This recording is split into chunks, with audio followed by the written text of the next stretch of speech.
அந்த விதத்திலே வரலாறு காணாத வெற்றியை கண்ட எங்களுடைய முதலமைச்சர் என்னுடைய அண்ணன் என்று சொல்ல ஆசைப்படுகிறேன். நான் என்னுடைய பாராளுமன்ற உரையிலே சொன்னது ஒரே ஒரு விடயம், என் கண்களால் சிஎம் விஜய் எனும் நான் என்கின்ற அந்த வசனத்தை கேட்க வேண்டும் என்ற ஆசை மட்டும்தான் எனக்கு இருந்தது. அந்த விதத்திலே தமிழ்நாடு மக்கள் பாக்கியசாலிகள். எனக்கு அந்த பாக்கியம் கிடைக்கவில்லை. அவரை நேரே கண்டால் ஒரு தடவை ஒரே ஒரு கேள்வி அல்லது ஒரே ஒரு அன்பான வேண்டுகோள் மட்டும்தான்.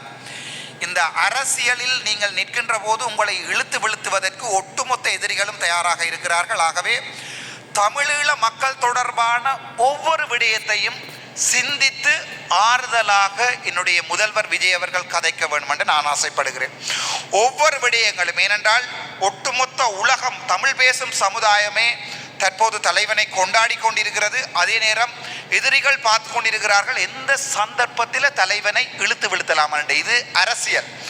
ஆகவே இந்த நிமிடத்திலே தமிழீழ மக்கள் தொடர்பாக கதைக்கப்படுகின்ற ஒவ்வொரு விடயங்களும் ஆழமாகவும் புரிதலுடனும் மனப்பக்குவத்துடனும் சிந்தித்து எங்களுடைய தலைவர் விஜய் அவர்கள் நடக்க வேண்டும் என்பதை நான் மிகவும் ஆழமாக கேட்டுக்கொள்கிறேன். தமிழருடைய பிரச்சனையிலே எந்த அவசரமும் இல்லை. இலங்கையிலிருந்து இதே அதிமுகவுடன் நின்ற அரசியல் கட்சி தலைவர்களும் திமுகவிடம் பணம் வாங்கிய அரசியல் கட்சி தலைவர்களும் நாம் தமிழர் சீமானுடன் நின்ற அரசியல் தமிழ் கட்சி தலைவர்களும் இன்றைய தினம் அறிக்கை விட்டு கொண்டிருக்கிறார்கள். தமிழக முதல்வர் விஜய் அவர்கள் தமிழீழத்தை பெற்றுத்தர வேண்டும் என்று. நான் இங்கே சொல்ல விரும்புவது, என்னுடைய அண்ணனை நேசிக்கின்ற ஒரு மனிதனாக சொல்ல விரும்புவது, அண்ணா அமைதியாக இரு, காலம் உனக்கு பதில் சொல்லும், அந்த பதிலை நீ சொல்லிக்கொள், அவசரப்படாதே. நீ சொல்லுகின்ற ஒவ்வொரு வார்த்தைகளும் உனக்கு எதிராக பாவிக்கப்படலாம், நீ அமைதியாக இரு.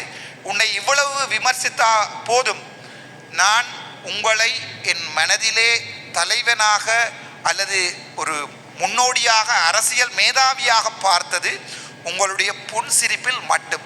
உங்களுக்கு எதிராக தமிழக சட்டசபையிலே எதிர்கட்சிக்காரர்கள் கதைக்கின்ற போது உங்கள் பக்குவமான அந்த புன்சிரிப்பு தமிழீழ மக்கள் தொடர்பாக உங்களிடம் வைக்கப்படுகின்ற கோரிக்கைகளுக்கு பதிலாக இருக்கணும் என்று ஆசைப்படுகிறேன்.